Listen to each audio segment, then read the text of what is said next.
Still on aviation, a lot seems to have been happening there. I had a conversation with the Chief Executive Officer of Viva Jets, and he has praises for the minister, but says there's still a whole lot to be done.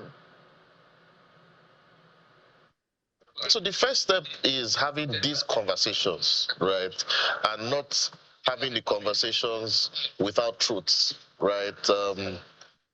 I'll take, for example, the ECOWAS bloc, which is supposed to be a unique economic zone of African countries sharing, geographic and economic, sharing a geographic and economic region. Now, ECOWAS is they're supposed to be a facilitation of free trade within the ECOWAS region.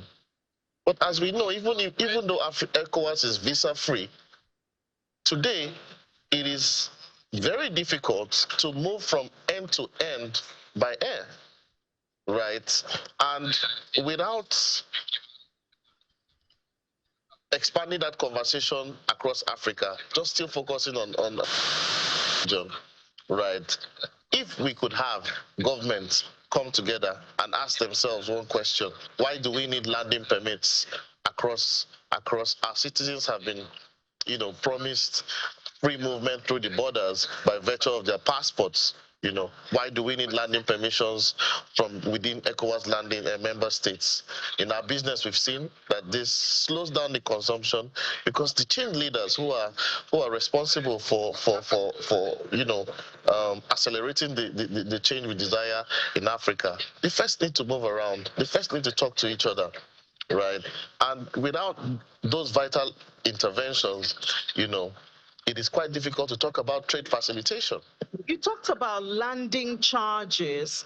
Is it more expensive to land at airports in Africa compared to outside the continent?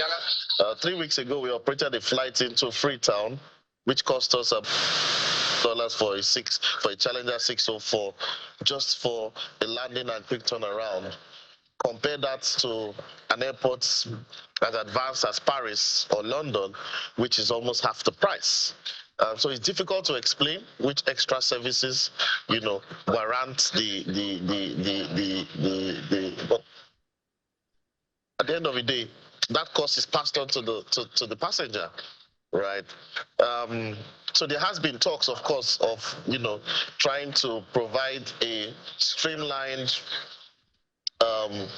scheme of fares of fees across the West African region, but the implementation has been well short of the idea. So we know that our current Minister of Aviation is very active. Do you have talks about how to solve these challenges with him, and what has been his reaction? So for us as an organization, without active participation by the government, in our sector, it makes it very difficult for us to operate.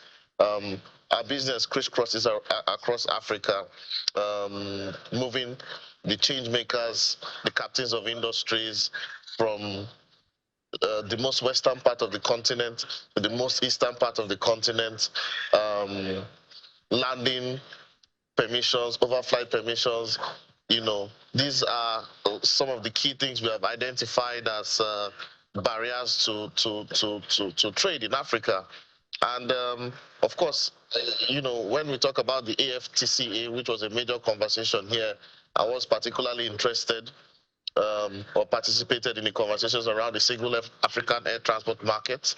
And we highlighted the fact that, Africa people cannot move around, right? So it is important that we start to bring down those borders, even though they're not physical borders, but regulatory borders. But if Africa is really interested in, or if the leaders are truly interested in a new industrialized Africa, trading with each other, the borders have to come down. The current Minister of Aviation in Nigeria has actually been, more action, than even words. And we are, as Viva Jets, are actually direct beneficiaries of some of the interventions, which I'll give you an example.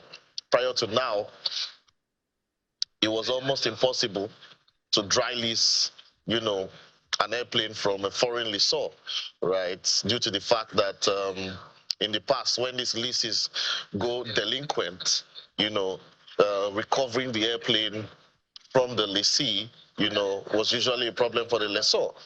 Um, I mean, we recently,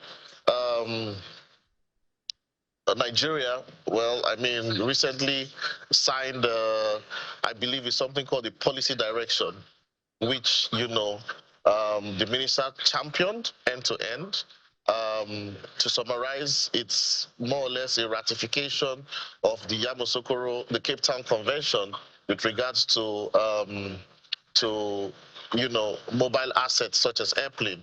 And what that means is that that has opened up Nigeria to foreign lessors, to foreign aircraft finance companies, who now have the confidence that if Nigerian lessees, you know, do not meet up with their lease obligations, they could easily recover these aircraft.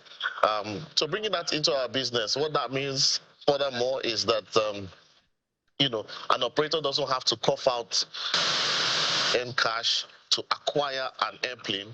Rather, you could either finance, which we've done recently, or a flat out dry lease.